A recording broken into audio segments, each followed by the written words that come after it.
Urantia pg. 421 of 1412. Paper 55. The Spheres of Light and Life. 2. Death in translation. Natural, physical death is not a mortal inevitability. The majority of advanced evolutionary beings, citizens on worlds existing in the final era of light and life, do not die. They are translated directly from the life in the flesh to the Urantia existence. This experience of translation from the material life to the Urantia state, fusion of the immortal soul with the indwelling adjuster, increases in frequency commensurate with the evolutionary progress of the planet. At first only a few mortals in each age attain translation levels of spiritual progress, but with the onset of the successive ages of the teacher sons, more and more adjuster fusions occur before the termination of the lengthening lives of these progressing mortals, and by the time of the terminal mission of the teacher sons, approximately 1/4 of these superb mortals are exempt from natural death. Farther along in the era of light and life, the midway creatures or their associates sense the approaching status of probable soul-adjuster union and signify this to the destiny guardians, who in turn communicate these matters to the final leader group under whose jurisdiction this mortal may be functioning. Then there is issued the summons of the planetary sovereign for such a mortal to resign all planetary duties, bid farewell to the world of his origin, and repair to the inner temple of the planetary sovereign, there to await Urantia transit, the translation flash, from the material domain of evolution to the Urantia level of pre-spirit progression. When the family, friends, and working group of such a fusion candidate have foregathered in the Urantia temple, they are distributed around the central stage whereon the fusion candidates are resting, meantime freely conversing with their assembled friends. A circle of intervening celestial personalities is arranged to protect the material mortals from the action of the energies manifest at the instant of the life flash which delivers the ascension candidate from the bonds of material flesh, thereby doing for such an evolutionary mortal everything that natural death does for those who are thereby delivered from the flesh. Many fusion candidates may be assembled in the spacious temple at the same time, and what a beautiful occasion when mortals thus foregather to witness the ascension of their loved ones in spiritual flames, and what a contrast to those earlier ages when mortals must commit their dead to the embrace of the terrestrial elements.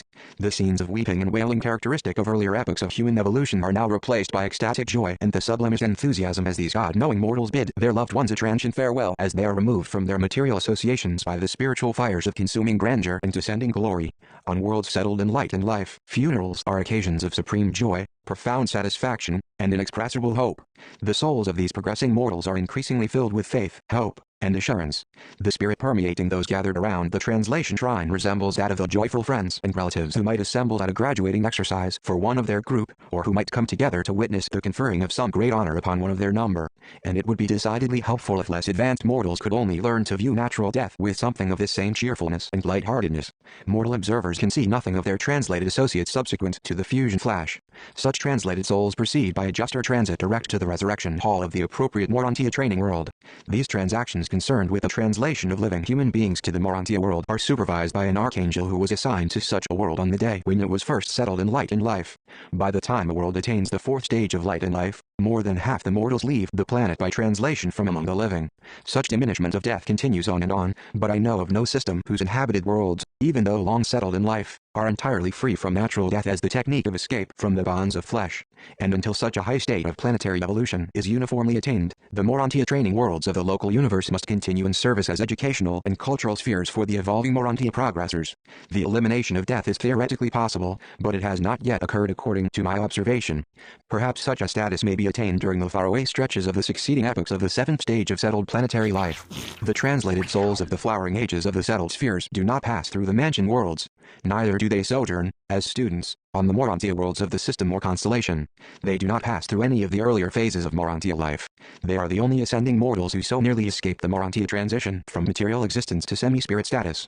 The initial experience of such unseized mortals in the ascension career is in the services of the progression worlds of the universe headquarters, and from these study worlds of Savinton they go back as teachers to the very worlds they pass by, subsequently going on inward to paradise by the established route of mortal ascension. Could you but visit a planet in an advanced stage of development, you would quickly grasp the reasons for providing for the differential reception of ascending mortals on the mansion and higher Urantia worlds. You would readily understand that beings passing on from such highly evolved spheres are prepared to resume their paradise ascent far in advance of the average mortal arriving from a disordered and backward world like Urantia. No matter from what level of planetary attainment human beings may ascend to the Urantia worlds, the seven mansion spheres afford them ample opportunity to gain and experience as teacher-students all of everything which they failed to pass through because of the advanced status of their native planets.